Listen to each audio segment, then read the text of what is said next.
This John Lothian news video is sponsored by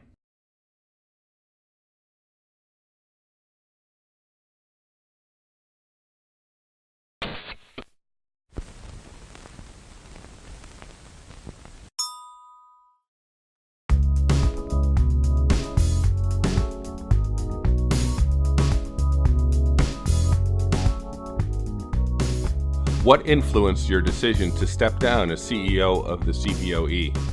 As time went on, I started looking at my tenure, and when you're running a public company, one of the things that's very public is your age. And so my feeling was I should leave when it's good for the company and good for me and not wait until it's later in the game. And so we at the board level had started having conversations and planned not only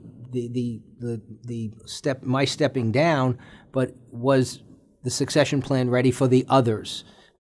How have you been preparing Ed Tilley for his new CEO role? Ed and I worked together when he was a member vice chairman, and we worked on developing the hybrid trading system, which was a really unique and bold thing to do at the time, because at that point in time, exchanges were either floor-based or screen-based. And the screen obviously was catching on. And the question was, how do you harness the liquidity of the floor? We partnered because at that time, the people on the floor didn't like the idea of any electronics.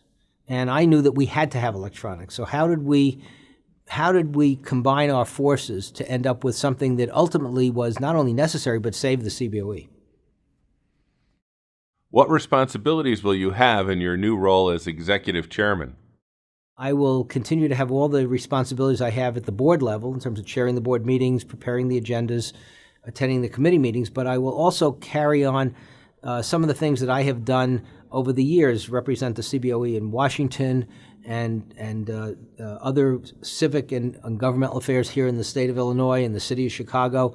I'll be involved with strategic planning, any M&A things that we're involved in, things where my experience will be of help, but it'll be in a partnership with Ed. Ed will be the CEO.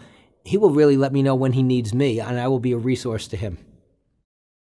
There has been a push for separation between chairman and CEO's roles in public companies. What does this change mean for the Cboe? I can't predict what future boards will do, but the board certainly has taken note of what I'll call the trend in corporate governance of splitting the chairman and the CEO position. So it is my guess that for the foreseeable future, these positions will remain split.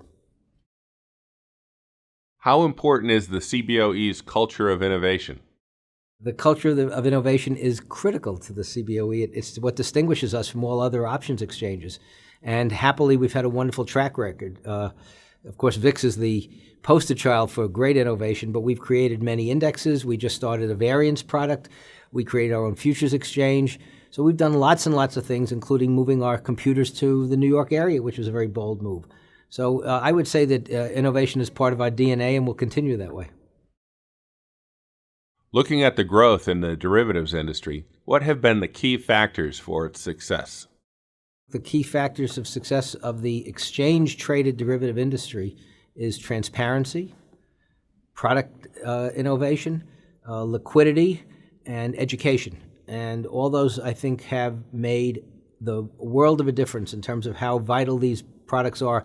And if you look at what happened today in the news with the ICE proposing to take over the New York Stock Exchange, it's all a story about derivatives trading. It is not a story about equity markets. Where do you see the Cboe's and option industry's growth coming from in the future? First of all, let's remember that 2011 was the best year in the history of the option industry in terms of volume. The fact that this year is down slightly from last year is clearly a recognition of the low volatility and other factors in the market. But if you look at the last 20 years in the option exchange business in the United States, there have only been 2 years where the volume didn't go up from a prior year. So I am a long-term bull on the secular growth of the option business, and I have every reason to believe that it will continue to grow on historical norms, but there's sometimes not every year is a year higher than the year before. What are your long-term plans for the future? I'm looking forward to exploring other opportunities. One of them is teaching. Another is doing work in the not-for-profit sector. In fact, I just early this year became chairman of Northwestern Memorial Hospital, the largest hospital in Chicago. So I've always had an interest in public service in the way that I've done it, and I continue to look forward to that.